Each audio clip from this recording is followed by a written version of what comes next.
সম্মানিত প্রবাসী ভাই ও বন্ধুরা, আসসালামু আলাইকুম। আজকে আপনাদের মাঝে এমন একজন লোক নিয়ে আসছি। সে সদ্য প্রবাসে আসছে, তাকে মেন কোম্পানি বলে দাঁড়ালে প্রবাসে নিয়ে আসছে, কিন্তু এখানে এসে তিনি দেখছেন এটা সাপ্লাই কোম্পানি।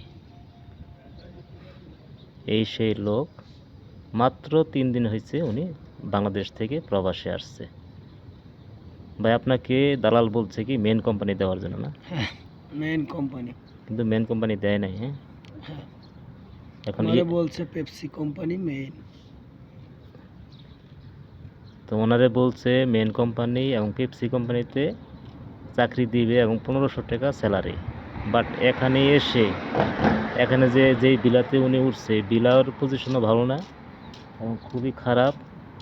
এখন উনি এসে দেখে এটা সাপ্লাই, এবং এই সাপ্লাই তো একটা লিমিটেশন থাকে, এই সাপ্লাইয়ের কোনো লিমিটেশন নেই। তা আপনাকে কোনো কাজ কাম দেওয়ার কথা তারা বলছে? কাজ কাম গতদিন দেওয়ার কথা বলছিল হোটেলের কাজে। তা আমারে বলে আনছে পেপসি কোম্পানির মেইন যে কোম্পানি, সেই কোম্পানিতে দেবে, তাই আমি না করে দিছি। সেখানে আমি কাজে নিয়োজিত হইনি। তাহলে আপনার মানে করুণ পরিস্থিতি। হ্যাঁ, কত টাকা লাগছে আসতে? আমার 4.5 লাখ টাকা লাগছে প্রবাসে আসতে, মানে খরচ টরচ সহ এভরিথিং 5 লাখ টাকার মতো পড়ছে। হ্যাঁ। তো এখন চিন্তা ভাবনা কি, কাজ করবেন নাকি করবেন না? না, আমি পেপসি কোম্পানিতে আমারে বলে আনছে, আমি সেই অপেক্ষায় আছি।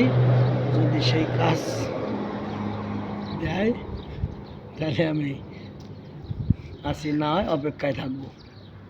মানে যতদিন পেপসি কোম্পানি না দিব ততদিন মতো এই অপেক্ষা থাকবেন, না? হ্যাঁ, অপেক্ষায় থাকবো। আর তাই যদি না পারে আমার দেশে পাঠায় দিক।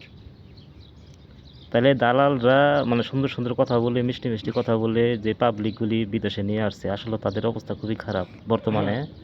আসলে মেন কোম্পানি বলতে কোনো কোম্পানি নাই। মেন কোম্পানি তারাই পায় যাদের আপন লোক থাকে, নিয়ারেস্ট থাকে, তারাই আপন পায়।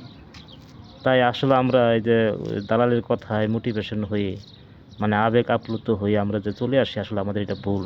তাই হ্যাঁ, এই 5 লাখ 4 লাখ টাকা খরচ করে আমরা যদি ওইখানে যে ব্যবসা বাণিজ্য করতাম, তাহলে আমাদের অবস্থা আরও ভালো হতো। আসলে ফ্যামিলির চাপাচাপির কারণে, নিজের আর্থিক অবস্থা খারাপ হওয়ার কারণে মানুষ প্রবাসে আসে একটা সুখ সুবিধার জন্য, বাট প্রবাসে এসেও দেখে আরও তার অবস্থা আরও খারাপ। আসলে খুবই খারাপ ভাই, আপনার এই করুণ কাহিনী শুনে আমার খুবই খারাপ লাগছে।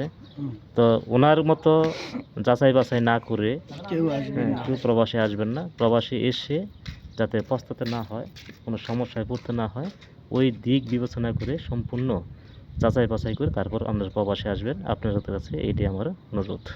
রইল।